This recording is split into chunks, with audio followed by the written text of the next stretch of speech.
بسم اللہ الرحمن الرحیم۔ بسم اللہ الرحمن الرحیم۔ عزیز طلباء اور طالبات، السلام علیکم ورحمۃ اللہ وبرکاتہ۔ امید ہے کہ آپ لوگ خیر و عافیت سے ہوں گے۔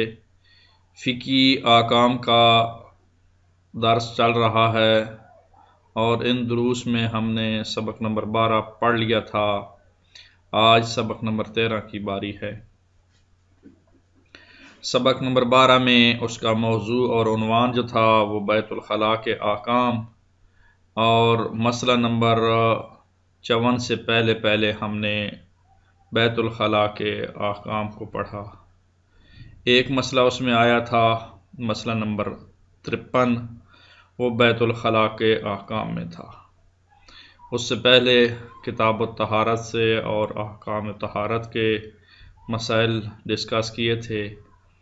تو آج ابھی جو ہے وہ سبق نمبر 13 میں ہم ٹوٹلی بیت الخلاء کے احکام کو بیان کرنے کی سعادت حاصل کریں گے۔ توضیح المسائل کے مسئلہ نمبر 54، 55، 56، 57، 58 اور 49 کو انشاءاللہ ذکر کریں گے۔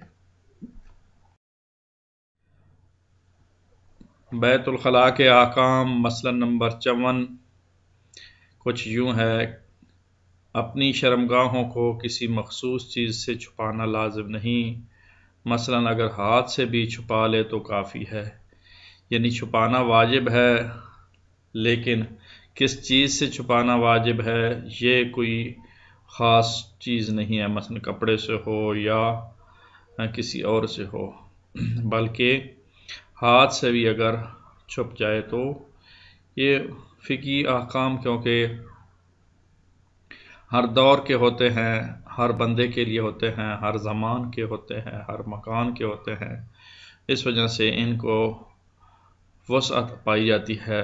آج کل یہ کوئی مسئلہ ہمیں بتائے گا یا سنے گا یا سنائے گا تو ہمیں شاید یہ محسوس ہو کہ آج کل تو کپڑوں کی بھرمار ہے، شاپروں کی بھرمار ہے، پردوں کی بھرمار ہے، بہت زیادہ تعداد میں ہیں۔ تو فقہی احکام کیونکہ ہر شخص کے لیے ہوتے، ہو سکتا ہے کوئی ایسا شخص بھی ہو اس دنیا میں جو کسی ایسے مقام پہ ہو جہاں کپڑا میسر نہ آ سکتا ہو۔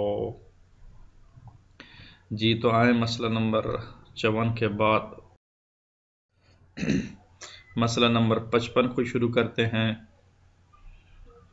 مسئلہ نمبر 55 جو ہے یہ بھی ٹائٹل بیت الخلاء کے احکام ہیں۔ متن کچھ یوں ہے کہ پیشاب یا پاخانہ کرتے وقت احتیاط لازم کی بنا پر بدن کا اگلا حصہ یعنی پیٹ اور سینہ قبلہ کی طرف نہ ہو اور نہ ہی پشت قبلہ کی طرف ہو۔ احتیاط لازم کی بنا پر بدن کا اگلا حصہ بھی اور پچھلا حصہ بھی قبلہ رخ نہ ہو۔ قبلہ رخ جہاں اور چیزوں کی اہمیت ہے وہاں قبلے کی بھی بہت زیادہ اہمیت ہے، حتیٰ کہ انسان کو اس چیز کا خیال رہے کہ پیشاب کرتے وقت، پاخانہ کرتے وقت روح بقبلہ نہ ہو، قبلہ کی طرف اس کی سائیڈ نہ ہو، اس کی رخ نہ ہو، چاہے وہ پیٹ اور سینہ یہ فرنٹ لیں اور پشت بیک سائڈ جو ہے وہ قبلہ کی طرف نہ ہو۔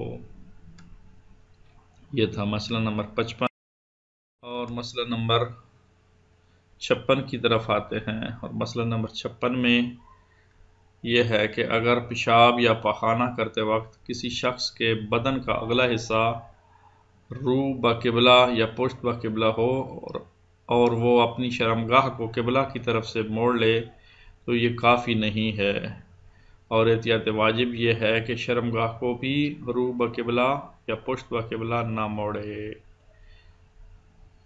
تو یہ مسئلہ نمبر 56 جو ہے یہ اس چیز کی وضاحت کر رہا ہے کہ اگر پیشاب یا پاخانہ کرتے وقت کسی شخص کے بدن کا اگلا حصہ روح بقبلہ یا پشت بقبلہ ہو اور وہ اپنی شرمگاہ کو قبلہ کی طرف سے موڑ لے تو یہ کافی نہیں ہے۔ رو بقبلہ تھا، بس وہ اپنی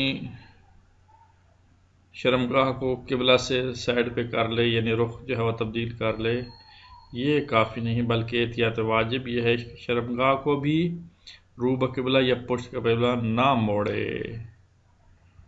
بلکہ پورا مڑے، پورا جو ہے وہ بدن کا حصہ تبدیل ہو۔ جی تو مسئلہ نمبر 56 تھا۔ جی مسئلہ نمبر 57 پہ پہنچے ہیں۔ بیت الخلاء کے احکام کو بیان کیا جا رہا ہے اور توضیح مسائل کا مسئلہ نمبر 57 ہے۔ احتیاط مستحب یہ ہے کہ استبراء کے موقع پر نیز اگلی اور پچھلی شرمگاہوں کو پاک کرتے وقت بدن کا اگلا حصہ رو بقبلہ اور پشت بقبلہ نہ ہو۔ جی اس میں جو لفظ مشکل آیا ہے، استعمال ہوا ہے مسئلے میں، وہ ہے استبراء۔ استبراء پہلی دفعہ آیا ہے ہمارے اس دروس میں۔ مختصراً اس کی وضاحت کروں گا، تفصیلات انشاءاللہ اس کے باقاعدہ آئیں گی، یعنی باقاعدہ اس کا ذکر اپنے ٹائٹل اور ٹاپک کے ساتھ ہوگا۔ مختصراً یہ ہے کہ انسان جب پیشاب کرتا ہے تو اس وقت پیشاب کرتا ہے، یہ بھی بڑی سمجھنے والی بات ہے۔ ہمارے معاشرے میں پیشاب پاخانے کو جبکہ چھوٹا پیشاب جب کہا جائے تو وہ جو ہم ٹرم یوز کرتے ہیں پیشاب، اس کو کہا جاتا ہے، جبکہ ہماری فقہی کتابوں میں اردو میں جو اس وقت ٹرم اس کی وضاحت کر دوں کہ پاخانے کو پیشاب نہیں کہتے، پیشاب کو ہی صرف پیشاب کہتے ہیں، دو علیحدہ علیحدہ نام ہیں۔ اب ہمیں کیسے پتہ چلے پاخانہ کیا ہے، پیشاب کیا ہے؟ تو اب ہم معاشرے کی بات کرتے ہیں کہ ہمارے معاشرے میں جو لفظ استعمال ہو رہا ہے وہ ہے چھوٹا پیشاب اور بڑا پیشاب۔ تو بڑا پیشاب جو ہے یہ پاخانہ ہے، اور چھوٹا پیشاب جو ہے اس سے مراد پیشاب صرف استعمال ہوتا ہے جب ٹرم یوز ہوتی ہے۔ تو بہرحال پیشاب کرنے کے بعد، یا بچوں کی اصطلاح میں پشی کرنے کے بعد، چھوٹے بچے جو ہیں ان کو مائیں جو ہے وہ پشی کرواتی ہیں، تو پیشاب کرنے کے بعد پیشاب کی نالی میں کچھ قطرات باقی رہ جاتے ہیں جو کہ بعد میں خارج ہوتے ہیں۔ یہ نوجوان حضرات ذرا توجہ سے سماعت فرمائیں اور ان کو یہ سماعت پہنچائیں اور یہ ریکارڈنگ کہ استبراء بڑے محتاط انداز میں کریں۔ پیشاب کی نالی کو اس طرح جھنجھوڑیں اور اس طرح اس کا خالی کرنے کا طریقہ سیکھیں کہ بعد میں پیشاب کا کوئی قطرہ خارج نہ ہو، تاکہ آپ بعد میں وضو کریں تو وضو بھی برقرار رہے، غسل کریں تو غسل بھی، اور نماز یا قرآن مجید کی تلاوت کرنی ہو تو وضو کا استمرار اور بقا موجود ہو۔ تو بہرحال استبراء ہوتا ہے پیشاب کی نالی کو اس طرح صاف کرنا، اس طرح خالی کرنا کہ بعد میں قطرہ باہر نہ آئے۔ یہ مختصراً، ورنہ طریقہ اس مقام پہ جا کے اپنا سکھایا جائے گا۔ تو احتیاط مستحب یہ ہے کہ پیشاب کی نالی کو اس طرح پاک کیا جائے، اس کے پاک کرنے کے موقع پر اگلی اور پچھلی شرمگاہ کو پاک کرتے وقت بدن کا اگلا حصہ اور رو بقبلہ اور پشت بقبلہ نہ ہو۔ تو صرف پیشاب کرتے وقت نہیں، بلکہ مقام پیشاب کو اور مقام پاخانہ کو صاف کرتے وقت، طہارت کرتے وقت بھی رو بقبلہ اور پشت بقبلہ نہیں ہونا چاہیے۔ جی تو مسئلے کو طوالت آ گئی تھی، معذرت۔ اگلے مرحلے کی طرف بڑھ۔ مسئلہ نمبر 58 بیت الخلاء کے احکام کا سلسلہ جاری ہے، اور توضیح المسائل سے یہ مسئلہ نمبر 58 پیش کیا جا رہا ہے۔ وہ یہ ہے کہ اگر کوئی شخص اس لیے کہ نامحرم اسے نہ دیکھے رو بقبلہ یا پشت بقبلہ بیٹھنے پر مجبور ہو تو احتیاط لازم کی بنا پر ضروری ہے کہ پشت بقبلہ بیٹھ جائے۔ اگر اس کو مجبوری بن گئی ہے، کسی ایسے مقام پر، کسی ایسی جگہ پر موجود ہے جہاں پہ نامحرم اس کو دیکھ رہی ہے یا دیکھ رہا ہے، تو اس کو چاہیے کہ وہ مجبور ہو گیا ہے رو بقبلہ یا پشت بقبلہ ان میں سے چوائس کرنے کو، تو پھر پشت بقبلہ جو ہے چوائس کرے۔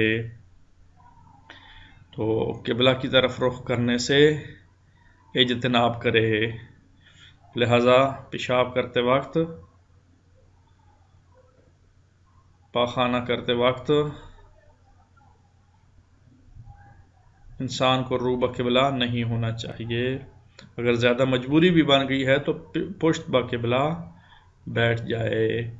تو یہ مسئلہ نمبر 58 بیت الخلاء کے احکام آج کے لیے اتنا ہی۔ اب آئیں ہم اس سبق کا خلاصہ آپ کی خدمت میں پیش کرتے ہیں۔ آج کے اس سبق میں ہم نے مسئلہ نمبر 54، مسئلہ نمبر 55، مسئلہ نمبر 56 اور مسئلہ نمبر 57 اور مسئلہ نمبر 58 پڑھا ہے۔ ان تمام کا موضوع جو ہے وہ بیت الخلاء کے احکام ہے، اور ان میں ہم نے پیشاب کرنے کے وقت اس کے احکام کو بیان کیا ہے کہ قبلہ رخ کرنے کی کیا صورتیں ہیں۔ اب آئیں مشق کی طرف۔ جو ہمارے سننے والے ہیں طلاب کرام، ان کو چاہیے کہ 2-3 کام کریں۔ نمبر 1 یہ جواب دیں کہ استبراء کیا ہوتا ہے۔ نمبر 2 یہ بتائیں کہ اگر پیشاب یا پاخانہ کرتے وقت کسی شخص کے بدن کا اگلا حصہ رو بقبلہ یا پشت بقبلہ ہو تو وہ شرمگاہ کو قبلہ کی طرف سے موڑ سکتا ہے، موڑ لینا کافی ہے یا نہیں ہے۔ اگر کافی ہے تو بھی بتائیں، اگر ناکافی ہے تو بھی بتائیں۔ یہاں ناکافی کا معنی چاہے نہیں ہے، بلکہ یہ کافی یعنی انف اس کا معنی میں ہے۔ اور تیسرا کویسچن جو ہے وہ یہ ہے کہ اپنی شرمگاہوں کو کس چیز سے چھپانا لازم ہے، یا کسی خاص چیز سے چھپانا لازم نہیں ہے۔ یہ 3 کویسچن ہمارے پاس ہیں، تو تینوں کا جواب دیجیے گا۔ میں دوبارہ دہرا دیتا ہوں، استبراء کا معنی کیا ہے، اور اپنی شرمگاہوں کو کس خاص کپڑے یا کس خاص کاغذ یا کس خاص چیز سے جو ہے چھپانا لازم ہے، اس کا جواب۔ اور نمبر 3 اگر پیشاب یا پاخانہ کرتے وقت کسی شخص کے بدن کا اگلا حصہ رو بقبلہ یا پشت بقبلہ ہو اور وہ اپنی شرمگاہوں کو قبلہ کی طرف سے موڑ لے تو یہ اس کا موڑنا کس حد تک ضروری ہے۔ ان تمام سوالوں کے جواب جو ہے آج کے ہمارے سبق میں موجود ہیں۔ کائنڈلی متوجہ رہیں طلاب کرام، طالبات، کہ سبق اس وقت تک حل نہیں ہوتا جب تک تمرین اور مشق حل نہ ہو۔ تو آج اپنے دوستوں کو بھی یہ احکام بتائیں، آپ خود بھی مطالعہ کریں دوبارہ اور ڈسکس بھی کریں اور اس تمرین کو بھی حل کریں۔ آج کے لیے اتنا ہی کافی، انشاءاللہ باقی جو ہے وہ آئندہ سبق میں۔ اللہ نگہبان، خدا حافظ و ناصر۔